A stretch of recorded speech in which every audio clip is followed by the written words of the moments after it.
Hey everybody, how's it going? Aaron Rift here from NoDQ.com. Welcome to NoDQ&A video.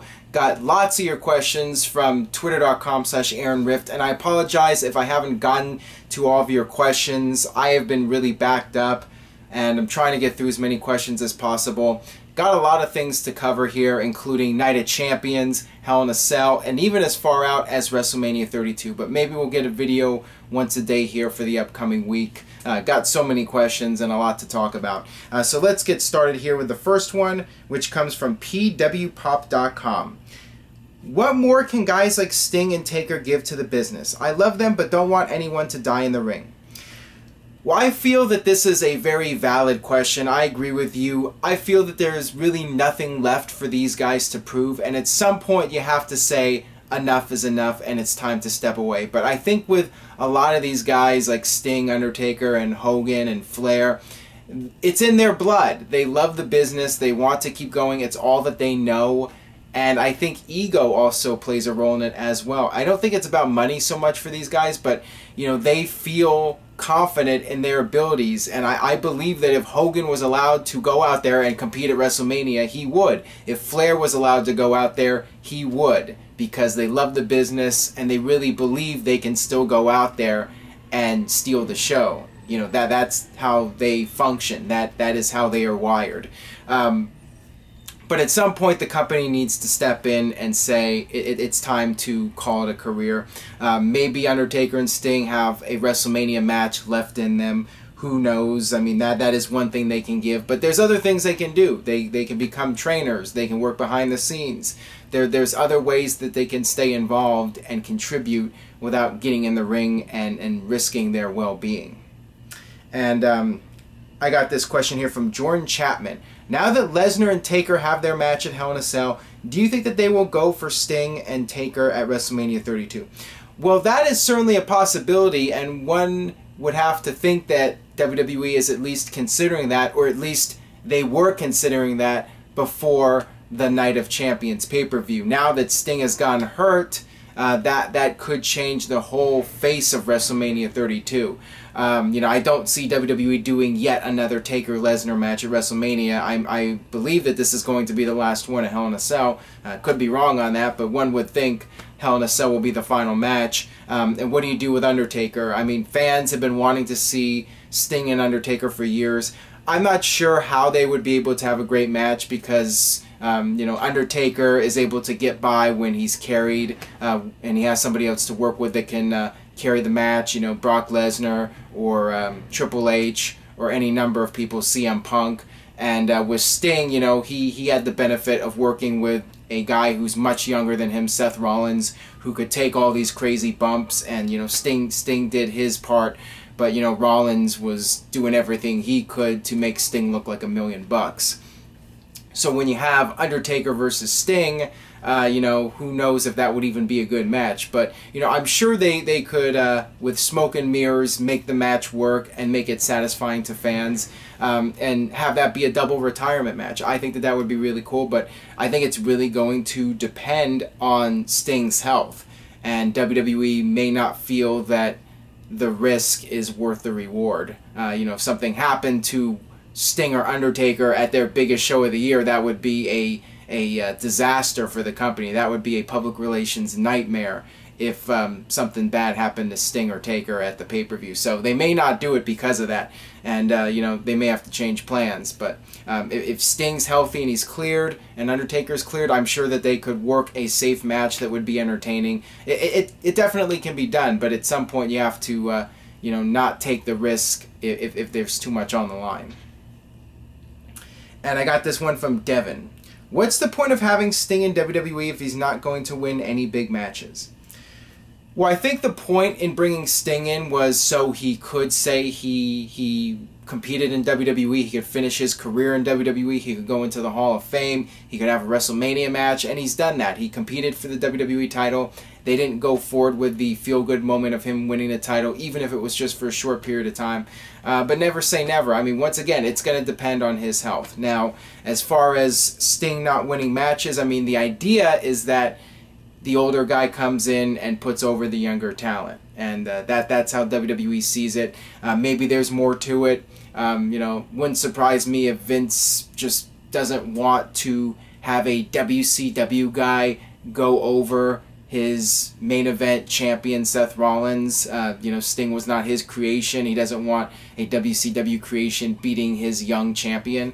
That could play a role as well. But then again, you know, I'm sure WWE was aware of the feedback from fans, and the fans talking about how Sting is already 0-1 heading into the Night of Champions match, and that's why they did the thing on Raw where Sting won the 2 matches. So, you know, all of a sudden he's 2-1 in WWE, and therefore he can lose a match at the pay-per-view. So, you know, it is what it is. And at least Sting is in WWE. I feel that they could have done better with him. He should have won the match with Triple H. You know, I stick to that. With Rollins, I think you can make a valid debate either way. You know, it would have been nice for him to win the match, especially when Rollins already had to face John Cena. But then again, he's also a 56-year-old man, and he took it to the limit. And, you know, it reminded me of when Edge faced Ric Flair in the ladder match. You know, it was nice to see Ric Flair compete for the WWE title in a TLC match. It was awesome. But at the same time, Edge was at the top of his game, and it would have hurt him to lose to Ric Flair.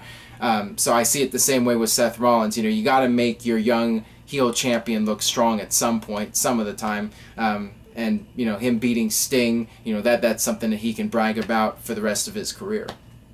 All right, this next one comes from Marcus Schmidt. Shouldn't Dolph Ziggler be disqualified since Summer attacked Rusev right in front of the referee?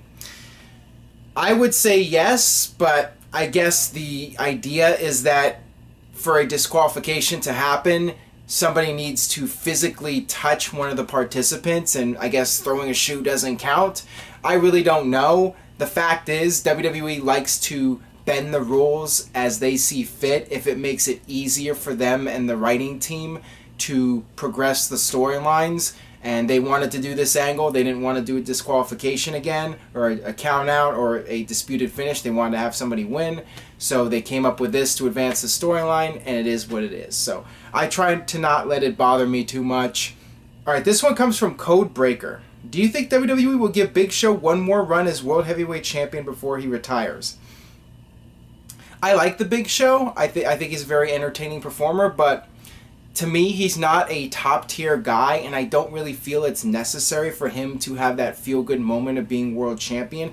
You can't do it for everybody. You can do it for some people, you know, maybe Triple H before he retires. You know, I would just reserve it for the very top-tier stars. And Big Show, in my opinion, is not a top-tier guy. He's one of the bigger stars in the company, but not at a Triple H, Austin, Rock level. Those are the guys that I would make an argument for having one last run as champion before retiring. Big Show, to me, he falls a little bit below that level. So that's just my opinion on it, and I really don't feel it needs to happen. You know, put him in the Hall of Fame, let him have a big match at WrestleMania, but you can't do it for everybody. If you have every single legend win the title before he retires, and every single legend has a big retirement match at WrestleMania, eventually it'll lose importance, it'll lose significance when every single person has that moment. So, you know, not everybody can have it. Not everybody is your top tier guy like a Steve Austin or a Rock. That's just the reality of it. Alright, got this question here from Rigger. Aaron, loved listening to Jim Cornette. He seems to have loads of good ideas, but how come he's never lasted anywhere? Well, you would have to ask Jim Cornette that question. I mean, he has a reputation for being a hothead, and, you know, he is very outspoken. He says what he feels. He doesn't hold anything back, and sometimes you need to be politically correct in the world of wrestling, and I don't see Jim Cornette as one of those people. He is very outspoken, as I mentioned, and I think that may have played a role. But he does have a good track record. I mean, when he was in OVW and he was there, you had a lot of big stars come out of OVW. You had John Cena, you had Randy Orton, you had Brock Lesnar, you had Shelton Benjamin, all under Jim Cornette's watch. So to me, that is something to brag about. All right, this one comes from Moneymaker. Hey Aaron, when do you think Raw should change their opening theme song? For me, it's old and crappy. Plus, what's your favorite Raw theme? Well, I'd love to see them change the theme song. I'm tired of the rap hip hop songs. I wish they would go back to traditional rock for their intro. I'd love to see an opening theme change. As far as the favorite Raw theme, probably the one they used for Raw's War in '97 and '98, and then they changed it up a little bit of a remix in '99. You know, though that was my favorite one. Just because it was at the peak of the Attitude Era, and I liked a lot of their songs. I liked Across the Nation, and there were a few other good ones. I liked the original Raw theme song that they used. It was cheesy, but I enjoyed it. You know, it's nostalgic. But yeah, I would agree that the themes over the years have gotten progressively worse. So hopefully one day they'll come up with a really cool theme song. You know, I even missed the Marilyn Manson when they used it for like 2 weeks back on Raw's War. But then they eventually used it for SmackDown. You know, I like though that's the type of music I think fits well with wrestling, and you know, just goes well with the young adult male audience. But you know, they're trying to appeal to women and children and people from all different walks of life. So they use the popular hip hop tracks, and that's what they do to try to expand their audience, I guess. Alright, so that'll wrap it for this edition of NoDQ&A video. Thanks as always for watching. Stay tuned to NoDQ.com for the very latest regarding Night of Champions and Sting's condition. And on that note, I will see you guys next time.